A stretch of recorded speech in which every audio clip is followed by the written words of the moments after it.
말씀은 미가서 4장 1절에서 8절입니다. 미가서 4장 1절.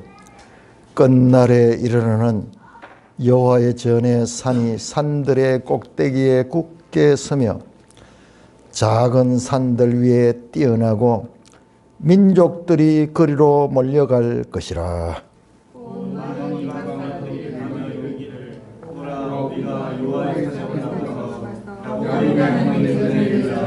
그가 그의 돌을 가지고 우리에게 가르칠 것이나 우리가 그의 길로 행하리라 하리니 이는 율법이 시온에서부터 나올 것이요 여호와의 말씀이 예루살렘에서부터 나올 것입니다. 그가 많은 민족들 사이에 이를 심판하시며 먼 곳 강한 이방 사람을 판결하시리니 무리가 그 칼을 쳐서 보습을 만들고 창을 쳐서 낫을 만들 것이며 이 나라와 저 나라가 다시는 칼을 들고 서로 치지 아니하며 다시는 전쟁을 연습하지 아니하고 사람이 자기 본하고 하려와 자기 원하고 하려에 쓸 것이다. 그들을 두렵게 할 자가 없으리니 이는 만군의 여호와의 입이 이같이 말씀하셨습니다. 만민이 각각 자기의 신의 이름을 의지하여 행하되 오직 우리는 우리 하나님 여호와의 이름을 의지하여 영원히 행하리로다. 여호와께서 말씀하시되 그날에는 내가 전을 열고 쫓겨난 자와 내가 혼란케 하는 자를 보아 발을 저는 자는 남은 백성이 되게 하며 멀리 쫓겨났던 자들이 강한 나라가 되게 하고 나 여호와가 시온산에서 이제부터 영원까지 그들을 다스리라 하셨나니 너 양떼의 망대요 딸 시온의 산이여 이제 권능 곧 딸의 이웃사람의 나라가 내게로 돌아오리라. 여러분, 선지서는 우리가 성경을 읽으면서 그냥 읽으면 참 어렵습니다. 무슨 말인지 모릅니다. 그런데 자세히 보면 선지서는 독특한 선지서만의 특징이 있어요. 심판과 그 다음에 구원의 메시지가 번갈아 가면서 선포됩니다. 잘못을 지적하고 죄를 들추어내고 그 결과 심판하시겠다. 그 말씀이 있지만 그게 끝이 아니고 그 가운데서 다시 하나님의 은혜와 자비와 사랑과 하나님의 그 보호하심의 메시지가 나온다는 것입니다. 그러니 성경을 전체로 안 보고 한 부분만 보면은 미가서 3장까지만 보면요 하나님이 막 분노해가지고 죽이는 것 같아요. 자, 한번 볼까요? 4장 3장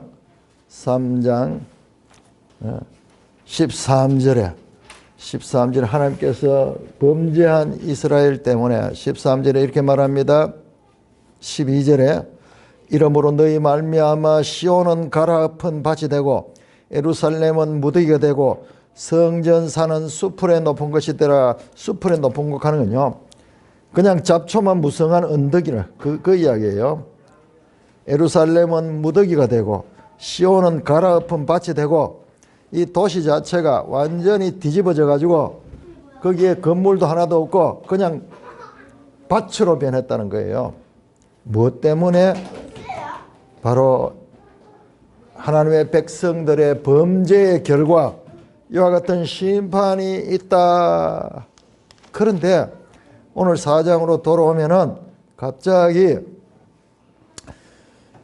1절에 나오는 여호와 전의 산, 앞에 나왔던 그 산입니다. 여호와의 성전이 있는 산, 그것이 산들의 꼭대기에 서게 되고, 그리고 이 2절 후반절에 보면 율법이 시온에서 나오고 여호와의 말씀이 예루살렘에서부터 나온다. 앞에서는 시온, 예루살렘, 여호와의 성전의 산이 완전히 황폐하게 된다 그랬는데 돌아서자마자 오히려 끝날에 이르러는 여호와의 산들이 산들의 꼭대기에 굳게 작은 산들 위에 뛰어나다. 이게 무슨 말이냐? 쭉 보면요, 뒤에 나온 모든 게 세계 모든 나라가 나옵니다. 자, 1절에도 이 민족들이 거리로 몰려들 것이요. 민족들 가는 게 온 세상 모든 민족을 가리킵니다. 2절에는 많은 이방 사람들 뭡니까? 온 세계의 나라들을 가리키는 거예요. 그 다음에 3절에 보시면은 그가 많은 민족 사이에 이를 심판하신다. 많은 민족들, 온 세상 나라 다예요. 그 다음에 3절 둘째 줄에 먼 곳 이방 사람을 판결한다. 마찬가지죠. 온 세상 사람들을 가르칩니다. 5절에 보면 만민이 각각 자기 신을 만민 온 세상 사람들이 다 나옵니다. 3장까지는 스케일이 유다의 죄, 이스라엘의 죄 때문에 이스라엘 심판할 이야기를 했는데 4장에 들어오면 갑자기 스케일이 온 세상 나라가 펼쳐지면서 그 가운데 하나님의 백성들이 높임을 받고 하나님의 성전이 온 세상의 소망이 되고 온 세상 사람들이 거리로 나온다는 이와 같은 마치 뜨거운 물과 차가운 물, 온탕과 냉탕을 가듯이 깜깜한 어둠 속에 있다가 다시 갑자기 밝은 빛에 나오듯이 선지서는 다 이런 구조로 돼 있기 때문에 우리가 이게 도대체 무슨 말이냐, 정신이 없는 거죠. 그런데 성경을 자꾸 읽다 보면 선지서에는 이와 같은 특징이 있구나를 알게 됩니다. 그렇게 보면은 이제 하나님의 뜻을 우리가 더 깊이 알 수가 있습니다. 자, 오늘 제가 이 앞에 이 성찬을 앞두고 계속 이사야서를 읽었는데, 자, 우리 다시 미가 1장 1절 한번 보세요. 미가 1장 1절 어느 시대인가? 미가 1장 1절을 보면은 이 책이 서해진 시대가 나오는데 어느 시대냐?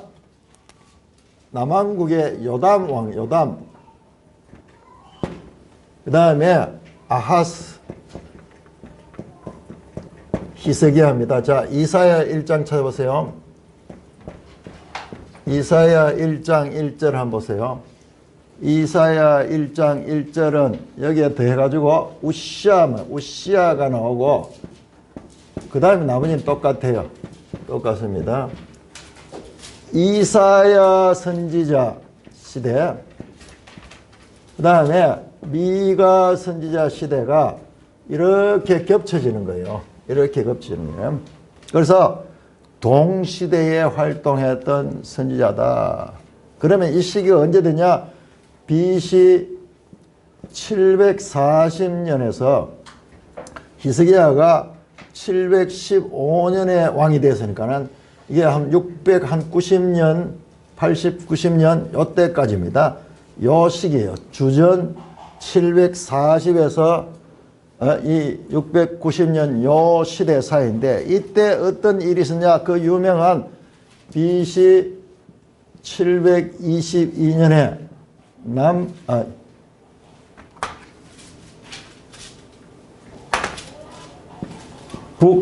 북이스라엘이 멸망한 사건이죠. 멸망. 여기에는요, 10지파가 있어요. 10지파. 이스라엘 10지파가 포함된 북왕국이 누구에 의해서? 아수르에 의해서 멸망해요. 아수르. 여러분, 아수르가 어떤 나라인가? 제가 지도를 여러 번 보여드렸죠. 어마어마한 나라입니다.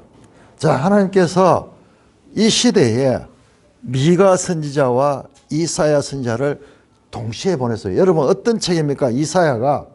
여러분, 이사야서가 어떤 책이에요? 이사야서는 선지서 가운데 가장 장수로 분량이 많죠. 66장까지 있죠. 그리고 이사야 안에 1장에서 39장까지, 그 다음에 40장에서 66장까지 마치 신약 39권과 구약 27권처럼 아주 절묘하게요, 이 이사야 끝에 가면 새하늘 새 땅이 나와요. 완전 계시록과 계시록 마지막 21장 22장이 나와요. 하나님께서 이와 같은 시대, 하나님의 백성 가운데 10지파가 속해 있는 북이스라엘이 망하는 이와 같은 절망적인 시대, 강대한 그 아수르란 나라가 바로 이웃 나라가 아니고 저 멀리 있는 나라인데 한 나라 한 나라 다 정복해가지고 이 북이스라엘이 멸망됐고, 이제 그 힘을 가지고 아까 우리가 읽었던 그 내용이 뭐냐, 이 아수르 왕 산헤립이 18만 5천 군대를 끌고 와서 남유다를 포위하고 있던 그와 같은, 그야말로 풍전등화와 같은 시대, 그때 하나님께서 이사야 선지자를 보내고 미가 선지자를 보내는 거예요. 왜 이사야서가 이렇게 길고 이사야서가 중요한가? 우리가 앞에서 제가 그렇게 이야기했죠. 포로기를 앞두고 에레미야 선지자, 에스겔 선지자가 거의 동시대에 포로기에 대해서, 포로기에 속한 자들이에요. 에레미야는 포로기 전부터 해서 포로기 안에까지 활동했고, 늘 이야기했죠. 이스라엘이 망하는, 그 남유다가 망하는 포로기를 앞두고 하나님께서 큰 선지자를 보냈어요. 에스겔, 에레미야, 여러분 에스겔이 48장까지 있고 에레미야는 52장까지 있어요. 그렇게 선지서 가운데 중요한 책들이 바로 포로기를 앞두고 주어졌는데, 이사야서와 미가서는 어떤 시대인가 제가 보니까는요, 지금 깨닫게 됐어요. 아, 이런 시대구나. 사실상 이들이 활동할 시대가 북이스라엘 멸망되면 남유다도 멸망할 그때예요. 아까 그 장면이 BC 701년이거든요. 701년에 그 아수르 군대가 이번에는 남유다를 공개했는데, 그냥 남유다가 예루살렘만 있는 게 아니잖아요. 수많은 도시들 있잖아요. 그 도시들 하나하나 다 정복해 왔어요. 그게 어디 나오냐? 미가 1장 한번 펴보세요. 미가 1장.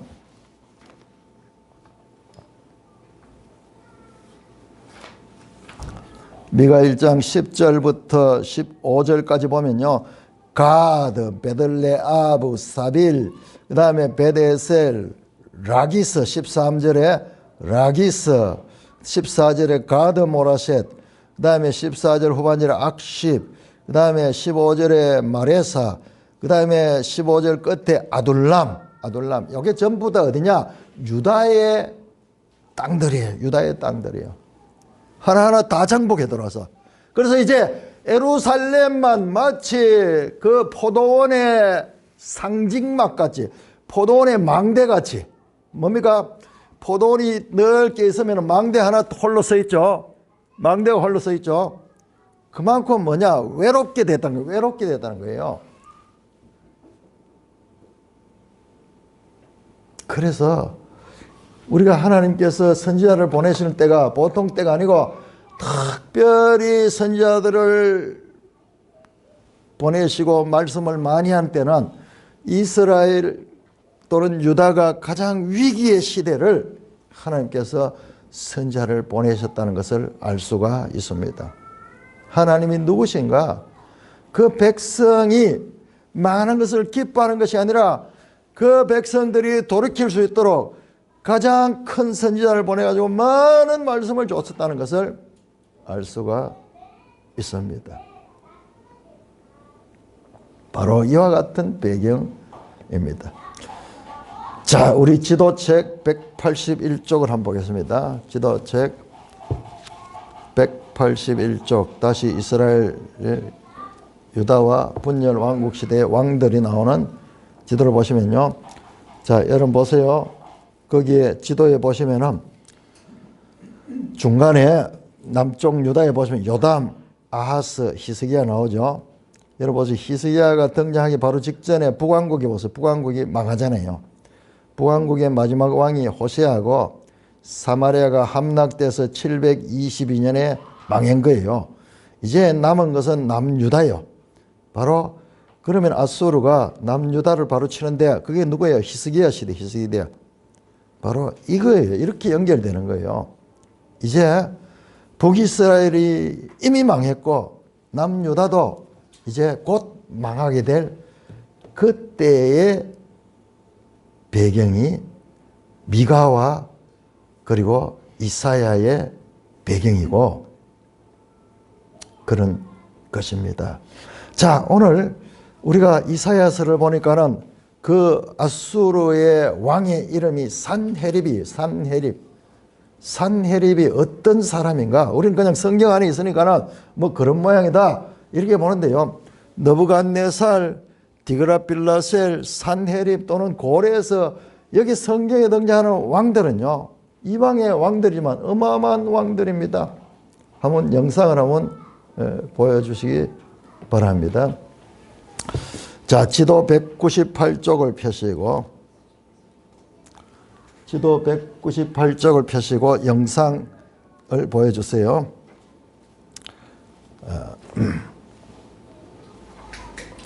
지도 189쪽을 보시면은 신아수르 제국 여러분 이제 성경을 제대로 알라 그러면요 공부 많이 해야 돼요. 공부 많이 해야 됩니다. 그러니까 이 지도책은 필수적으로 있어야 돼요. 딱 보면요 이 시대니까는 아수르가 나와야 되는 거예요. 성경을 이해하려고 하면 아수르가 도대체 어떤 나라인지 알아야 되는데 그 아수르의 이 제국의 지도는 이제 그 212쪽에 나오죠. 212쪽에 큰 지도가 나오죠. 여러분 보세요. 그 지금 영토가 어디만큼 되는가? 212쪽에 아수르의 영토를 보세요. 이 티그리스 강 쪽에서 발현해 가지고요. 동서남북으로 다 정복해서 저 애국까지 다 정복했는데 그 가운데 유다는요. 아무것도 아니에요. 유다는 이 많은 나라들 가운데 아주 작은 나라에 지나지 않아요. 그 이걸 생각하면은 오늘 그 포위당했던 그 장면이 얼마나 위기의 시간이었던가를 우리가 좀 감히 상상할 수 있는 거예요. 자, 거기에 보시면 198쪽에 신아수르 제국의 왕들 명단이 쫙 나오는데 이거는 역사적인 사건들이에요. 역사적인 그 역사 책에 나오는 그런 내용들이에요. 자, 거기에 보면 제국의 팽창기 중간 아래 나오면은 디글라빌라셀, 살마네셀, 사르곤 2세, 그 다음에 나오는 왕이 산헤립이요. 산헤립. 자, 이 화면에 등장하는 이 그림이 산헤립 왕이에요. 산헤립 왕. 이 아수르는 그 당시에 오늘날 치면 뭐 사진이 있어가지고 기록이 나오는데, 근데 위대한 왕들은 조각을 하거나 그림을 통해 가지고 하는데 그림은 뭐 남아있지를 못하죠.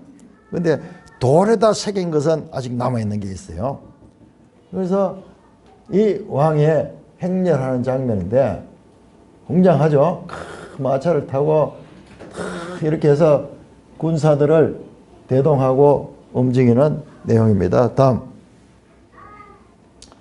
여러분, 이 대형 박물관에 가면은 이런 고대 이런 조각들이 있는데요. 이게 누구냐 그러면은 우리 지도책에 보면 사르곤 2세 이게 산헤립이에요. 사르곤 2세가 산헤립의 아버지예요. 이 사람이 이 두 사람 다 역사적으로 아주 유명한 왕들이에요. 그런데 그 아버지 왕과 아버지 사르곤 2세와 아들 산헤립이 같이 이제 이야기하는 이런 장면이 남아 있습니다. 다음.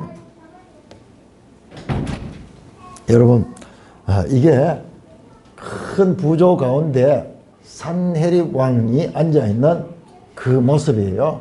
그 모습입니다.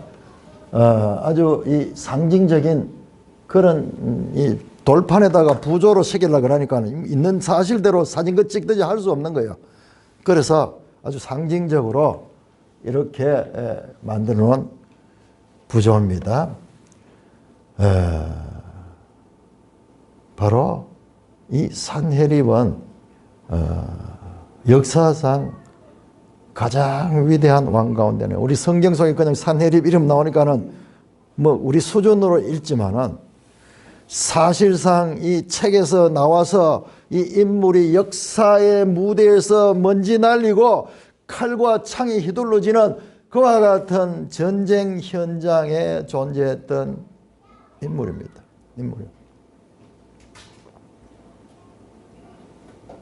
그리고 이런 왕들은 막강한 왕이어서 가는 곳마다 정복하고 짓밟고 하는 장면들이 나옵니다. 자, 이사야 36장 다시 한번 찾아보세요. 우리 아까 전에 읽었던 이사야 36장.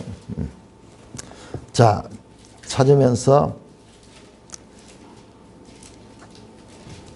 지도책 211장도 211페이지도 같이 찾아보세요. 자, 제가 오늘 뭐 하려고 그러니까 하면은 이 성경에 나오는 이야기하고 역사 이야기를 서로 이렇게 만나게 하려고 합니다. 지도 211쪽을 보시면요. 산헤립이 유다 원정, 저 북쪽 이스라엘을 멸망시키고 이제 밑으로 내려가는 거예요. 그 땅을 정복지를 계속 넓혀가는 거예요. 자, 내려가는데 산헤립의 유다 원정, 여기 화살표를 자세히 보시면요. 아까 전에 봤던 미가서 1장에 나오는 10개, 15개 지명이 나오는데 그게 전부 다 여기 있어요. 여기 있습니다. 그 가운데 하나가 여러분 라기스라는 곳을 찾아보세요. 라기스 찾았습니까? 라기스, 림나 뭐 이런 장소가 나오는데, 자, 이사야 36장 1절 한번 볼까요? 언제 때가 나오면 히스기야 왕 14년이라면 BC 701년입니다.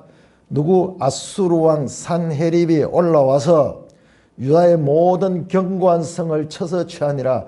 예루살렘에 바로 갔는 게 아니고 유다의 예루살렘까지 가기 전에 유다에 있는 모든 성들을 다 하나하나 정복하면서 그렇게 갔습니다.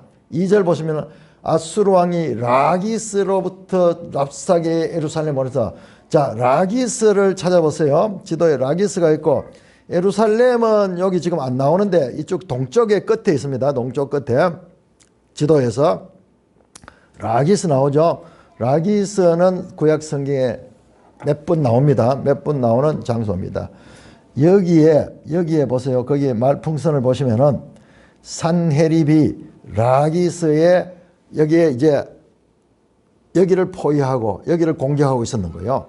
그러면서 먼저 누구를 보냈냐 그러면은 이사야 36장 2절 라기스에서 랍사게라는 자기 군대 장관이에요.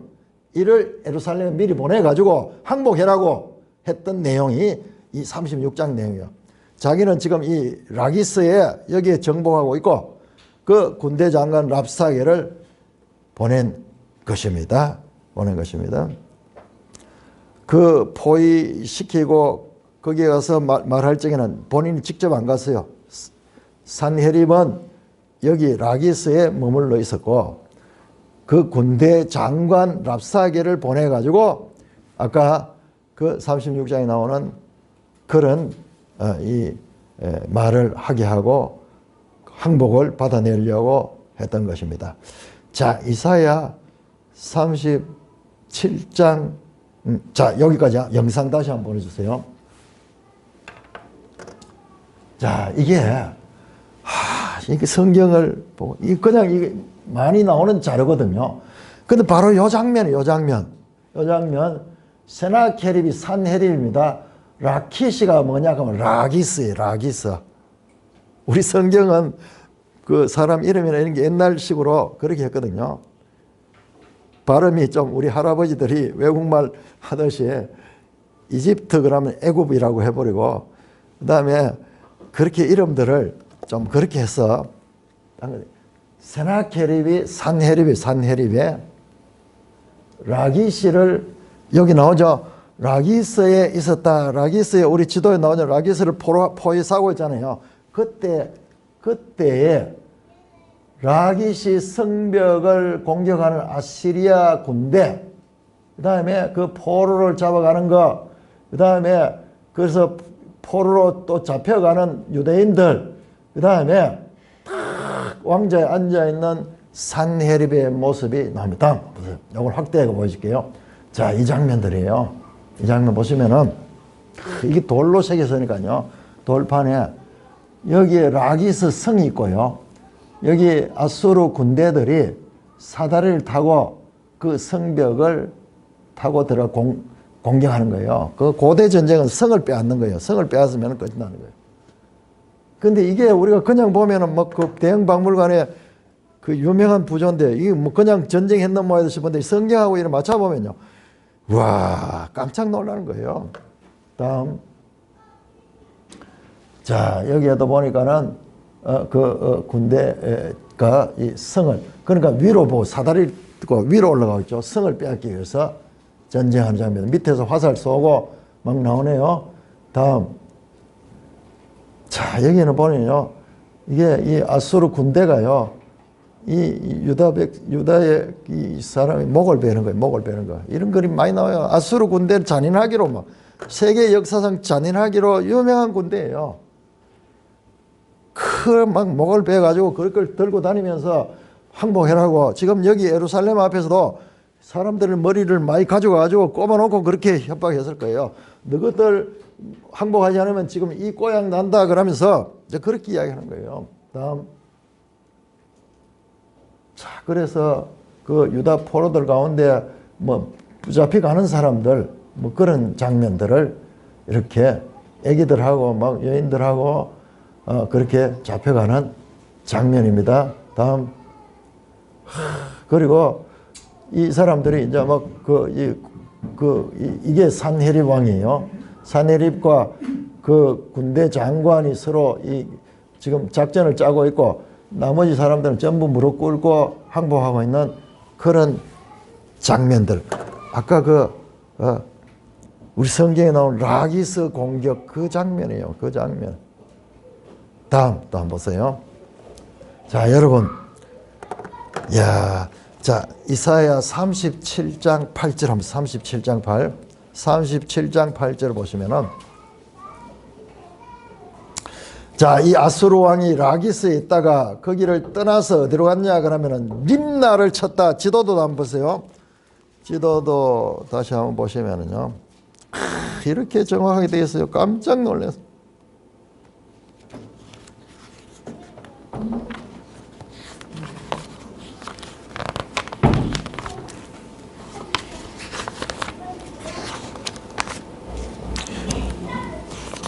(211쪽) 지도 다시 한번 보세요. 211쪽 지도를 보시면은 자, 라기스에서 어디로 옮겼는가 보세요.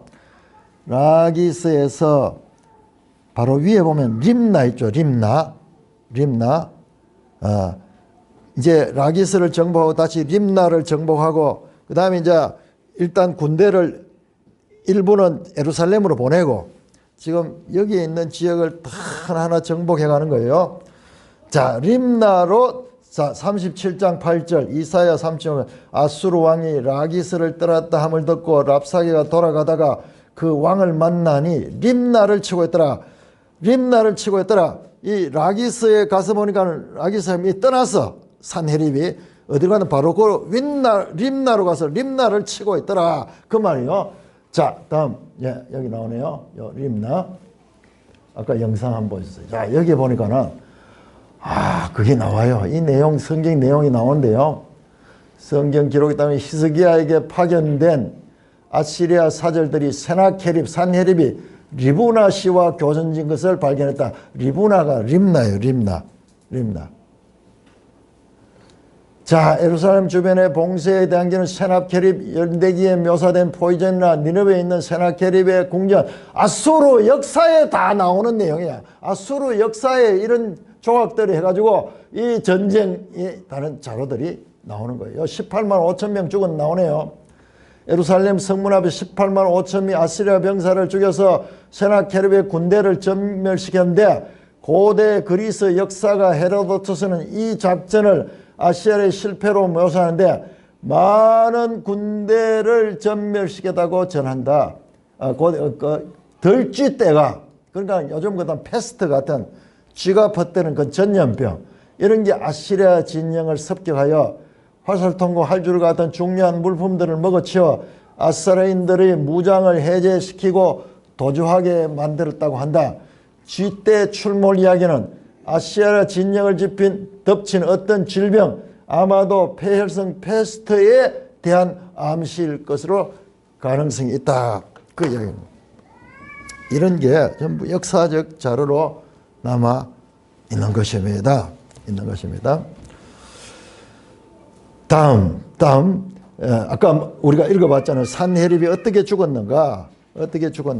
이게요, 아수르 역사를 보면은 이 내용이 그대로 나와요. 그 아수르의 그 왕자들이 있었는데, 첫째 센헤립이 큰아들은 전쟁에서 죽어버리고 둘째 아들을 왕으로 삼으려고 그렇게 했었는데, 나중에 왕이 마음이 바뀌어가지고 그 밑에 몇째인지 모르지만 다른 훨씬 어린 아들 에살하돈을 왕으로 삼으려고 그랬어. 그러니까는 그 둘째 아들과 셋째 아들이 모의를 해가지고 왕을 죽여버리고 자기들이 그 왕위를 차지하려고 했다는 그 내용이 나옵니다. 자, 이렇게 아수르 군대가 예루살렘을 포위했다가 그날 죽어버리는 이 사건, 이것은 여러분, 이 사건이 성경에 세 군데나 그대로 나오고요, 이것이 아주 중요한 의미가 있을 것이라는 것을 성경을 많이 읽으면 생각이 들어요. 왜냐? 이렇게 한 군대가 이 예루살렘을 공격하는 것을 자세하게 묘사한 적이 없거든요. 특별히 그냥 전쟁하는 것보다도 서로 말로서 싸우는 것, 밑에서 하나님을 부인하고 너가 여호와는 아무 힘도 없어, 북왕국도 너가 하나님 같은 백성이면 다 망해서 우리 이 아수르 신은 가는 곳마다 연전연승이야. 그러니까는 우리 신을 믿고 너희는 항복하라, 그렇게 이야기를 했죠. 자, 여러분, 요한계시록 20장 한번 보겠습니다. 요한계시록 20장.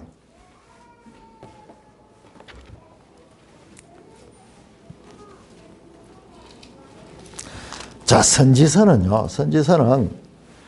장래에 관한 예언이 나오는데, 어떤 것은 가까운 예언이 있고, 어떤 것은 저 역사의 끝에 나오는 예언이 있어요. 요한계시록 20장 7절에서 10절 보면요, 잘 이해 안 되는 본문이 나와요. 사탄이 옥에 갇혔다가 옥에서 놓여 나오는데, 8절에 보면 나와서 땅의 사방 백성 곧 곡과 마곡을 미혹하여 사함을 붙이니 그 수가 바다의 모래 같아. 마치 아수르 18만 5천 대군처럼 예루살렘을 쫙 둘러싸가지고 그렇게 전쟁을 한 거예요. 9절에 그들이 지면에 널리 펴져 성도들의 진과 사랑하는 성을 두루매. 똑같죠? 포위하죠? 성을 딱 포위하죠. 그때 어떻게 하냐, 하늘에서 불이 내려와 그들을 태워버린대. 또 그들을 미혹하는 마귀가 불과 유황못에 던지냐. 이게 마지막 전쟁이에요. 마지막 전쟁. 제가 봤을 때 산헤립의 이 전쟁을 이렇게 자세히 묘사하고, 그리고 산헤립의 군대가 갑자기 18만 5천이 절멸하는 이 사건은 장차 오실 최후의 주님의 재림전에 있을 이 전쟁을 예표적으로 나타내는 것으로 보게 됩니다. 자, 다시 우리 미가서로 돌아갑니다. 미가서 4장 1절 나오죠. 끝날에 이르러는, 이 끝날은 이게 여기서 말하는 끝날 아리트 가는 건데, 이게 어느 끝날인지 몰라요. 그런데 내용을 보면요, 이 계시록과 연결이 돼요. 그 새하늘 새 땅의 시대에 그때 어떻게 되냐? 4장 1절에 여호와의 전에 산이 산들의 꼭대기에 굳게 서며 작은 산들 위에 뛰어나고 민족들이 그리로 몰려온다. 여호와의 전에 산, 성전이 있는 그 예루살렘 산이요, 어떤 산들의 꼭대기, 이 산들은 여러 산들 뛰어나오죠. 작은 산들 위에 뛰어난다. 산의 크기 문제가 아니고 작은 여러 산들은 모든 민족을 상징하는데 그 민족들 위에 우뚝 선다는 그런 뜻입니다. 뒤에 나오잖아요. 민족들이 거리로 몰려간다. 이 몰려간다는 이 표현은요, 나탈이라는 히브리어인데 물이 있잖아요. 홍수를 만나가 물이 물살을 확 기르면서 이 쏟아지듯이 그런 표현이에요. 온 세상이 어디로? 여호와의 전에 산으로 몰려오는 거예요. 예? 2절에 보니까는 그걸 다시 설명하는데 곧 많은 이방 사람들이 가며 이르기를 오라 우리가 여호와의 산에 올라가서 야곱의 하나님의 전에 이르자 그가 그의 도를 가지고 우리에게 가르칠 것이요 우리가 그의 길을 행하리라 하리니 이는 율법이 시온에서부터 나올 것이요 여호와의 말씀이 예루살렘에서부터 나올 것이다. 예루살렘, 시온 같은 말입니다. 그 하나님의 도성에서 하나님의 법이 가르쳐지고 세상 모든 사람들이 이 하나님의 도와 하나님의 길을 배우고 행하기 위해서 예루살렘으로 몰려오는 장면입니다. 4장 3절 보세요. 3절 우리 같이 한번 읽을까요? 3절 시작. 그가 많은 민족들 사이에 이를 심판하시며 먼 곳 강한 이방 사람들을 판결하시니 무리가 그 칼을 쳐서 보석을 만들고 창을 쳐서 낫을 만들 것이며 이 나라와 저 나라가 다시는 칼을 들고 서로 치지 아니하며 다시는 전쟁을 연습하지 아니한다. 여러분 칼을 쳐서 보석을 만든다 하는 건 보석은 쟁기예요. 쟁기. 농사 짓는 거.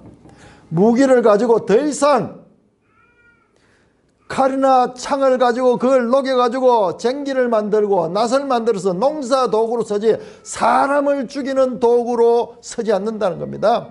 그리고 이 나라와 저 나라가 다시는 칼을 들고 서로 치지 아니하며 다시는 전쟁을 연습하지 않는다. 자, 여러분 이 말씀이 영상 보세요. 영상 보세요.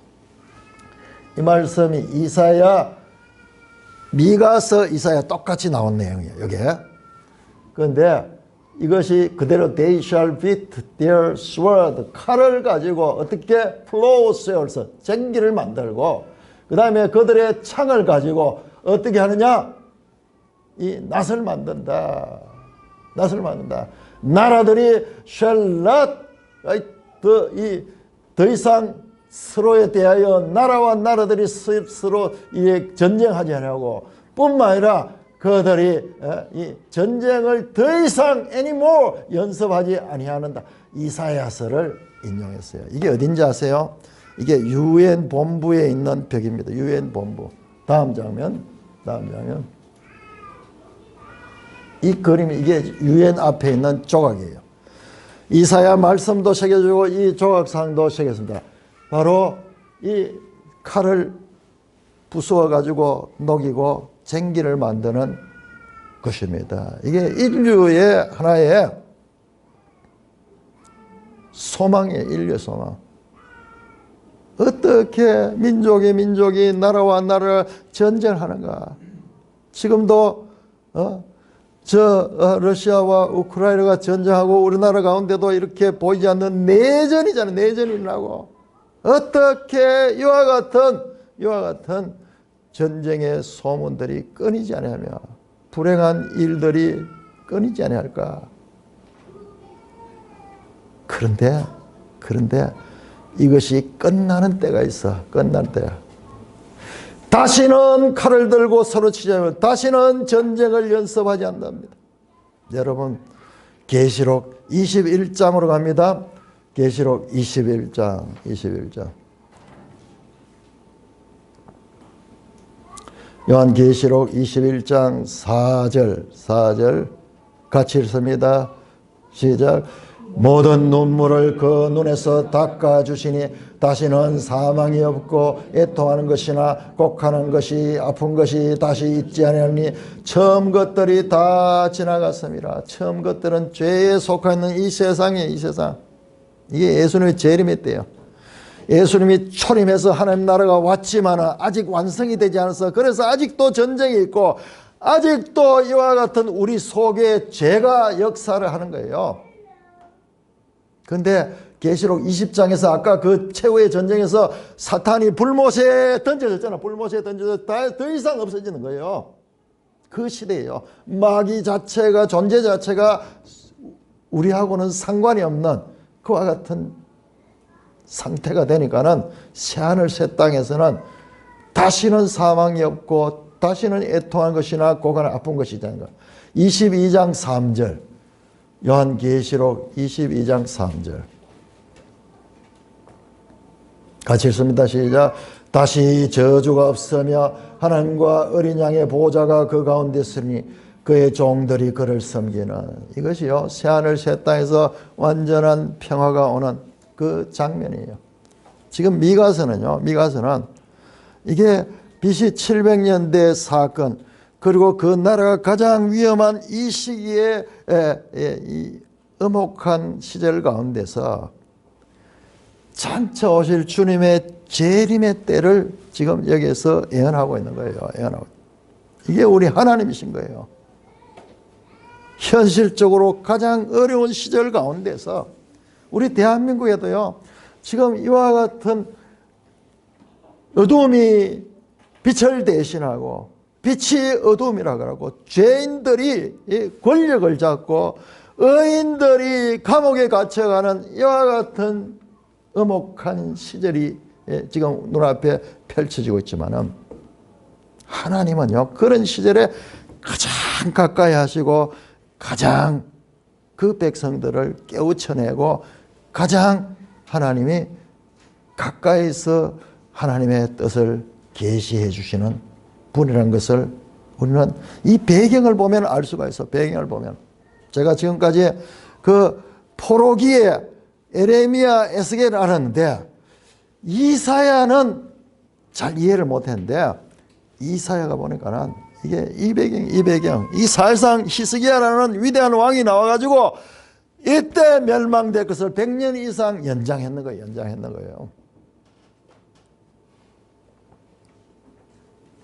사랑하는 형제, 자매 여러분, 오늘 저는 너무나 짧은 시간에 이런 성경에 나오는 역사적인 내용들이 역사적인 자료로서 이렇게 만나는 것을 보여드렸고,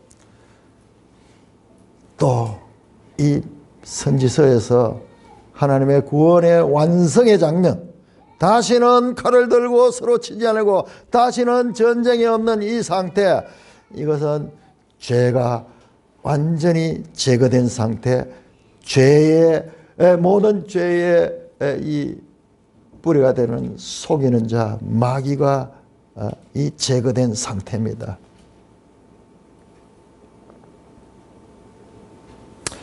성경에서 아수르 사내립 군대가 예루살렘을 가장 자세하게 묘사하는, 이걸 길고 자세하게 이와 같이 묘사하는 이것은 궁극적으로 최후의 전쟁에서 마귀의 세력과 하나님의 백성 간의 전쟁을 예표적으로 보여주는 성격으로 이해가 됩니다.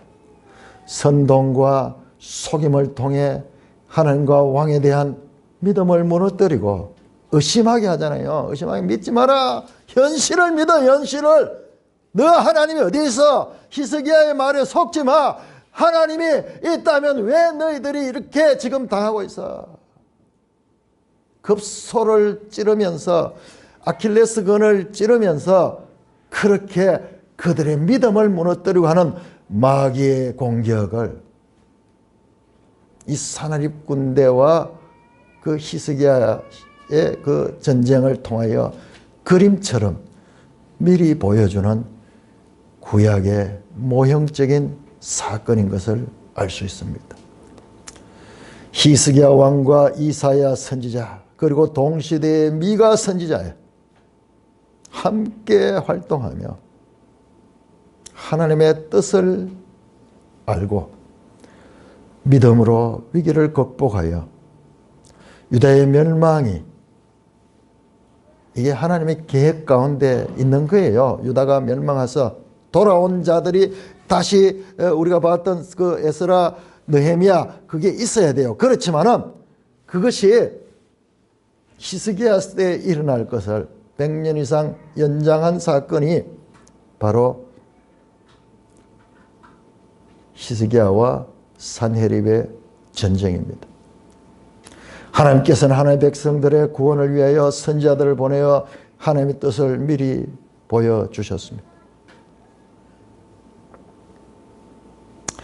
원래 우리가 여호수아서로부터 시작해서 마지막 미가서에 이르기까지 하나님 말씀의 깊고 높은 뜻을 열심히 공부하고 달려왔습니다. 하나님께서 깜깜한 어둠 같은 미가서 가운데 오늘 4장 1절에서 그 8절에 나오는